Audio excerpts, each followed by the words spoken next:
இயேசுவில் அன்பிற்குரியவர்களே, இன்றைய நற்செய்தி இயேசுவால் குணமடைந்த பார்வையற்ற ஒருவர் பார்வை பெறும் நிகழ்வை விவரிக்கிறது. இந்த நிகழ்வு விசுவாசம், விடாமுயற்சி மற்றும் இரக்கத்தின் முக்கியத்துவத்தை ஆழமாக பிரதிபலிக்கிறது. பார்வையற்றவர் இயேசு கடந்து செல்கிறார் என்பதை கேள்விப்பட்டு, இயேசுவே, தாவீதின் மகனே, எனக்கு இரங்கும் என்று உரக்க கத்தியபோது அவரை அதட்டுகின்றனர்.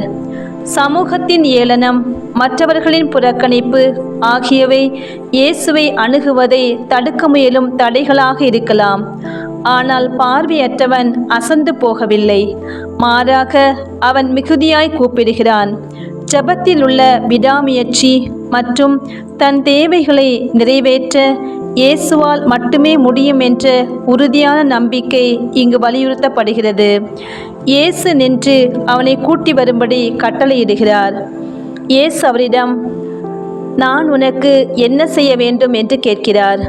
இயேசுவுக்கு அவன் பார்வை தேவை என்று தெரியும், ஆனால் அவன் அதை சொல்ல வேண்டும் என்று விரும்புகிறார்.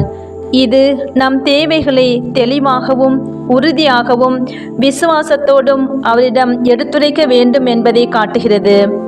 விசுவாசத்தின் விளைவு பார்வையற்றவன், ஆண்டவரே, நான் பார்வையடைய வேண்டும் என்று பதிலளித்தவுடன் இயேசு அவனிடம், நீ பார்வை அடைவாயாக, உன் விசுவாசம் உன்னை குணமாக்கிற்று என்று கூறுகிறார்.